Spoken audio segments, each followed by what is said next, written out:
Gaza में Hamas के लड़ाके guerrilla युद्ध में इजरायली सैनिकों पर चौतरफा हमले कर रहे हैं। वहीं उत्तरी फ्रंट पर यमन का हूती, सीरिया और इराक के प्रतिरोधी इजरायल के लिए एक ऐसी आग बन गए हैं जो उसे बार बार जला रही है।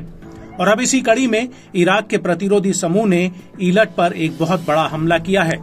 प्रतिरोधी समूह का कहना है कि उन्होंने इजरायल के कब्जे वाले उमल रशरश यानी ईलत पर हमला किया है। प्रतिरोधी समूह ने अपने बयान में कहा कि ये हमला गाजा में उत्पीड़ित फिलिस्तीनियों के समर्थन में किया गया है।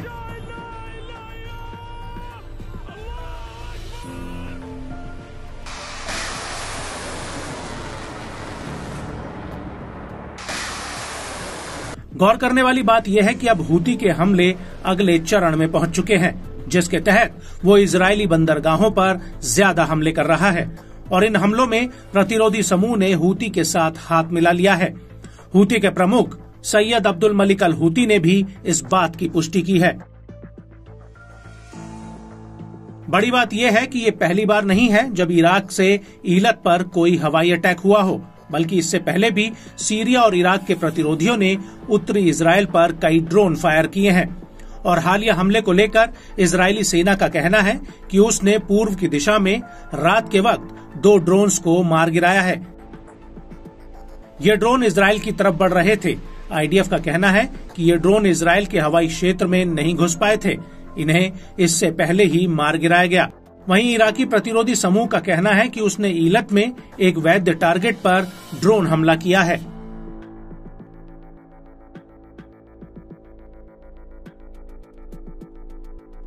आपको बता दें कि एक तरफ जहां इराक का प्रतिरोधी समूह इजरायल पर हमले कर रहा था, वहीं दूसरी तरफ वेस्ट बैंक में इजरायली सेना मैदान छोड़कर पीछे हट रही थी।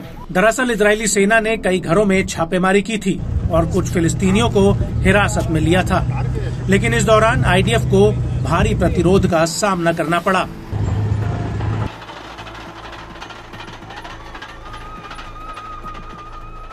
तेईस जुलाई 2024 की सुबह अल-कुद्स ब्रिगेड ने कलंदिया रिफ्यूजी कैंप के भीतर आईडीएफ पर हमला कर दिया और इस हमले की वजह से इजरायली सेना को ये इलाका छोड़कर पीछे हटना पड़ा। लोकल मीडिया रिपोर्ट्स के मुताबिक अल-कुद्स के साथ भिड़ंत में आईडीएफ को भारी नुकसान हुआ है। वहीं फिलिस्तीनी रेड क्रिसेंट ने कहा कि एक आईडीएफ के हमले में अहमद निदाल असलान नाम का जो फिलिस्तीनी घायल हुआ था, उसकी मौत हो गई है। इसके अलावा आईडीएफ के साथ सीधी भिड़ंत में 8 फिलिस्तीनी युवा घायल हुए थे, जिन्हें इलाज के लिए रामल्ला के मेडिकल कॉम्प्लेक्स में भेजा गया है। आपको बता दें कि स्थानीय मीडिया रिपोर्ट्स में आईडीएफ पर मोहम्मद बनसरा का घर ढाने का आरोप लगा है। बनसरा की मौत फरवरी 2024 में अल-लुब्बा अल-शर्किया के पास हुई थी। मीडिया रिपोर्ट्स में ये भी सामने आया है कि आईडीएफ ने इस इलाके में कई घरों में छापेमारी की थी और कई घरों पर बुलडोजर तक चला दिए थे।